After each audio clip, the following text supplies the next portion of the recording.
அனைவருக்குமே வணக்கம்.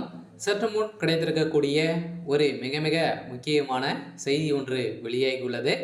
சற்று முன் தமிழகத்தில் 356 சட்டம் அமல், திமுக ஆட்சி கலைப்பு, துணை இராணுவம் குவிப்பு, இது மாதிரி பார்த்தீங்கன்னா செய்திகள் வெளியாயிருக்கு. திமுக பார்த்தீங்கன்னா சமீப காலத்திலேருந்தே தமிழகத்தில் ஒரு பெரும் பரபரப்பை, பெரும் அதிர்ச்சி அளிக்கக்கூடிய சம்பவங்களாக தான் பார்த்தீங்கன்னா நடந்துட்டு இருக்கு இல்லையா. இதை சொல்லி தான் பார்த்தீங்கன்னா திமுக பாஜகவை மிரட்டி இருந்திருக்கக்கூடிய நிலையில் நான் அனைவருமே வரிகள் எதுவும் செலுத்த மாட்டோம் அப்படின்ற மாதிரி பார்த்தீங்கன்னா திமுக பாஜகவை பார்த்தீங்கன்னா மிரட்டி வந்திருந்த நிலையில் தான் பார்த்தீங்கன்னா இப்போ அதிரடியாக இதை சொல்லி பாருங்கள். பார்த்தீங்கன்னா 356 சட்டம் பாயும் அப்படின்ற மாதிரி பார்த்தீங்கன்னா பாஜக திமுகவை மிரட்டக்கூடிய சம்பவமாக இருக்குது. பார்த்தீங்கன்னா தமிழகத்தில் திமுகவுடைய ஆட்சி கலைக்கப்படும் அப்படின்ற மாதிரி தான் தகவல் வெளியே இருக்கக்கூடிய நிலையில் அனைவருக்குமே அதிர்ச்சி அளிச்சிருக்கு. திமுகவில் பார்த்தீங்கன்னா பெரும் பரபரப்பையும் ஏற்படுத்தியிருக்கக்கூடிய நிலையில் தமிழகத்தில் சென்னையில் பார்த்தீங்கன்னா துணை இராணுவத்தோடு குவிக்கப்பட்டிருக்கக்கூடிய நிலை, எந்த டைம்லாம் ஆட்சி கலைக்கப்படும் அப்படின்ற மாதிரி தான் இப்போ எதிர்பார்க்கப்பட்டு இருக்கக்கூடிய நிலை ஒரு பரவலாகவே பேசப்பட்டு வருது. இதை பற்றி இந்த வீடியோவில் பார்க்கலாம். அதுக்கு முன்னாடி நம்ம சேனலுக்கு இப்போ தான் நீங்கள் முதல் முறையாக வந்திருக்கீங்க அப்படின்னா மறக்காமல் நம்மளுடைய சேனலை சப்ஸ்கிரைப் பண்ணி சப்போர்ட் பண்ணுங்கள். வாங்க வீடியோக்குள்ளே போகலாம்.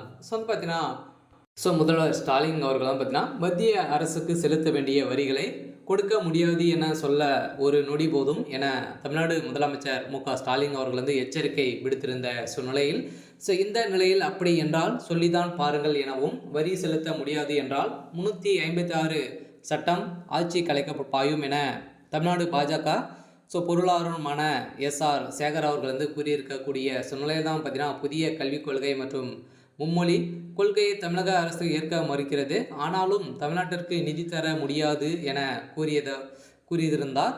மத்திய அமைச்சராக தர்மேந்திர பிரதானன் அவரது பேச்சு தமிழகம் முழுவதும் பலத்த கண்டனங்களை பெற்றிருந்த நிலையில் தான் பார்த்தீங்கன்னா இதை அடுத்த மத்திய அமைச்சர் தர்மேந்திர பிராணியின் பேச்சுக்கு தமிழ்நாடு முதலமைச்சர் ஸ்டாலின் உள்ளிட்ட அரசியல் கட்சி தலைவர்கள், எம்பிக்கள் தங்களது கடும் கண்டனங்களை தெரிவித்திருக்கக்கூடிய சூழ்நிலையில் முதல்வர் ஸ்டாலின் அவர்கள் பேசியது மிகப்பெரிய தவறு அப்படின்ற மாதிரி சுட்டி காட்டியிருக்கக்கூடிய நிலையில், நீங்கள் வரிகளை செலுத்த இல்லை அப்படி என்றால் நீங்கள் சொல்லி தான் பாருங்களே அப்படின்ற மாதிரி பார்த்தீங்கன்னா இப்போ அதிரடியாக ஒரு சம்பவங்களாகவே நடந்துட்டு இருக்கு.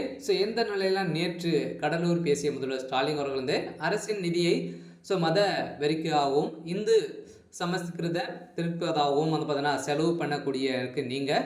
இதையெல்லாம் பார்த்தீங்கன்னா தமிழ்நாடு 5000 கோடி இழக்கிறது என சொல்லுகிற ஒன்றிய அமைச்சர் தர்மேந்திர பிரதானம் அவர்களே, தமிழ்நாட்டில் இருந்து நீங்கள் வாங்கி கொண்டிருக்கும் வரி தரமாட்டோம் என முதல்வர் ஸ்டாலின் பேசிய சம்பவத்தின் அடிப்படையில் பார்த்தீங்கன்னா இப்போ தமிழகத்தில் 356 சட்டம் அமலுக்கு வரப்போகுது அப்படின்ற மாதிரி தான் தகவல் வெளியாக இருக்குது. திமுகவுடைய ஆட்சி கலைக்க போகுது அப்படின்ற மாதிரி தகவல் வெளியாக இருக்குது. சரி, ஓகே.